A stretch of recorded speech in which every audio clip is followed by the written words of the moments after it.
की जय, पवन सुत हनुमान महाराज की जय।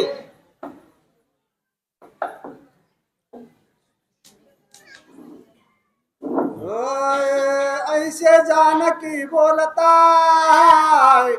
हसू आले हनुमंता, मद श्रीरामाची अति आप्तता, समूळ कथा वधारी। प्रभु रामचंद्र भगवान की जय। या ठिकाणी सीता मातेचा आणि हनुमंताचा संवाद आहे। प्रभु रामचंद्र कसे आहेत हे सीता माता हनुमंताला विचारित आहेत। म्हणजे हनुमंताची ती एक प्रकारची परीक्षाच आहे। परीक्षा ही कधीही चांगल्याचीच होते, हुशाराचीच परीक्षा होते। जे वाईट आहेत त्यांना परीक्षा नाही।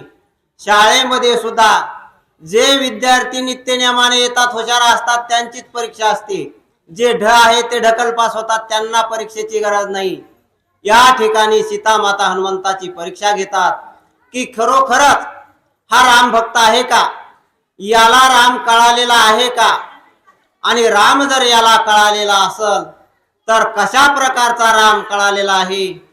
कारण प्रत्येकाला वेगळ्या रूपामध्ये राम कळतो, प्रत्येकाचा राम हा वेगळा आहे। म्हणून सीता मातेला या हनुमंताची परीक्षा घ्यायची आहे की हा असणारा हनुमान राम भक्त आहे, तर मग या हनुमंताने कोणत्या प्रकारचा राम पाहिलेला आहे त्याचं वर्णन हनुमंताकडून सीता मातेने ऐकण्याची इच्छा व्यक्त केलेली आहे। सीता माता म्हणतात की हनुमंता, तुला जर खरोखरच राम भेटलेला आहे, रामाविषयी माहिती आहे, तर तुझ्याकडून मला संपूर्ण अशा प्रकारची प्रभू रामचंद्राची माहिती ऐकण्याची इच्छा आहे। ती तू संपूर्ण माहिती मला सांगावी। ज्ञानजनी सपुसली गोष्टी, माझा स्वामी कोणता सृष्टी, ते म्हणे सगर्म कसोटी, देखे जो दृष्टी तो स्वामी। हनुमंताची आणि सीतेची प्रथमता ही भेट आहे। या अगोदर हनुमंताला सीतेने पाहिलेलंही नाही, म्हणून हनुमंताची परीक्षा घेणं महत्वाचं होतं। आणि त्या परीक्षेमध्येच हनुमंत आणि राम हे कधी भेटले, कशी त्यांची भेट झाली, ही संपूर्ण माहिती सीता मातेला हवी आहे।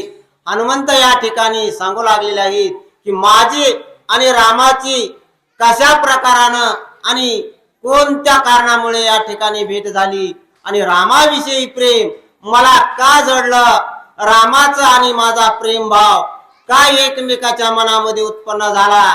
तर त्यासाठी हनुमंताने आपल्या लहानपणीची जन्माच्या वेळीची गोष्ट सीता मातेला सांगण्यास सुरुवात केलेली आहे की माते, ज्यावेळी मी लहान होतो त्यावेळी मी असाच आई सोबत खेळत असताना, आईला बोलत असताना आईला मी विचारलं होतं की मला गुरु म्हणून कोण लाभेल किंवा मी कोणत्या स्वामीची सेवा करावी, अशा प्रकारचा प्रश्न विचारला।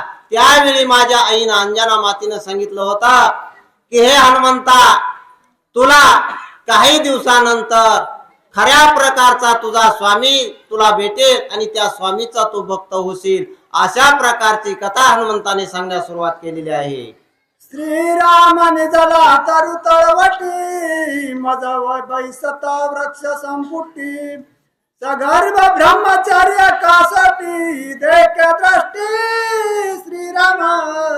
मग हनुमंताने विचारलं की माते, मी माझा खरा स्वामी आहे हे कशावरून ओळखावं। त्यावेळी अंजनी मातेने मला सांगितलं होतं की ज्यावेळी तुझी ही जन्मताच असणारी लंगोट तुला आलेली आहे, लंगोट म्हणजे चड्डी म्हणू आपण त्याला आपल्या भाषेमध्ये, जन्मताच हनुमंताला चड्डी आलेली होती आणि ही चड्डी तुला जन्मताच आहे, अशा प्रकारचं जो कोणी ओळखेल तो तुझा खरा स्वामी असेल, आणि तुझ्या चड्डी ओळखणाऱ्याला तू तुझा खरा स्वामी मानावं, अशा प्रकारची गोष्ट मला सांगितलेली होती। आणि मग काही दिवसानंतर माझे आणि या प्रभू रामचंद्राची ऋषमुख पर्वतावरती अशीच भेट झाली, आणि त्या भेटीसाठी मला सुग्रीवाने हे कोण आहेत म्हणून विचारण्यासाठी पाठवलं, आणि मी सुद्धा गेलो।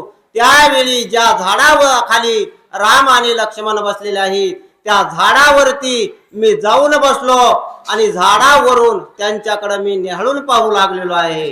राम सांगे सौमित्रासी गर्भी ब्रह्मचर्य वनरासी सगर्भ कौपी न पाहे यासी आश्चर्यासी सांगत त्यावेळी त्या झाडाखाली लक्ष्मण मांडी घालून बसलेला आहे. लक्ष्मणाच्या मांडीवरती रामानं डोकं ठेवलेलं आहे आणि असं वर मुख करून राम पाहत असताना रामाची दृष्टी झाडावर बसलेल्या माझ्याकडे म्हणजे हनुमंताकडे गेली आणि रामानं लक्ष्मणाला सांगायला सुरुवात केली की लक्ष्मणा ते पहा, ते जे वर झाडावरती वानर बसलेला आहे ना, त्या वानराला जन्मताच लंगोट निर्माण झालेले आहे, जन्मताच लंगोट आहे. अशा प्रकारची माहिती रामानं लक्ष्मणाला सांगायला सुरुवात केली. त्यावेळी हनुमंताने वर झाडावरून ऐकलेले आहे. ऐकावून श्रीरामाचे वचन माझे ठाई हे लक्षण दोघे मनुष्य ही नदीन स्वामी तया ते केवी मानो. ज्यावेळी रामानं लक्ष्मणाला सांगायला सुरुवात केली आणि हनुमंतानं ऐकलं